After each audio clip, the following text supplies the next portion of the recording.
absolutely. And National Signing Day coming up 2 weeks from Wednesday. Anything new on that front?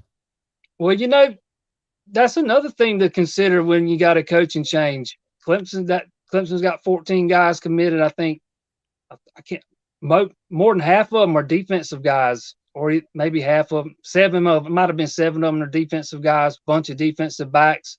I mean, you got to wonder how many of those guys might be considering backing off that verbal pledge now that Venables isn't going to be there any longer.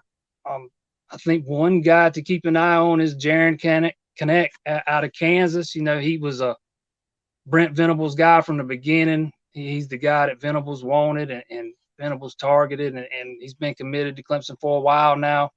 But if somebody's going to leave, I could see it being a guy like that.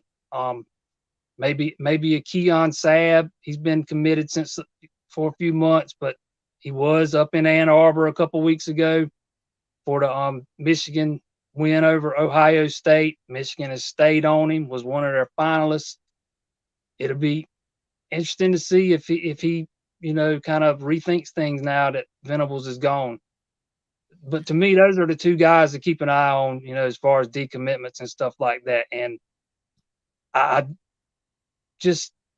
remember when Venables came to Clemson from Oklahoma. It seems like I remember that, he was not interested in bringing any of the Oklahoma's recruits with him to Clemson. That was something he just wasn't interested in. So if Clemson does lose anybody in one or whatever happens to end up at Oklahoma with Venables, I don't think it'll be anything done that was underhanded or shady. It'll all be above board. I just don't think Venables is that kind of guy.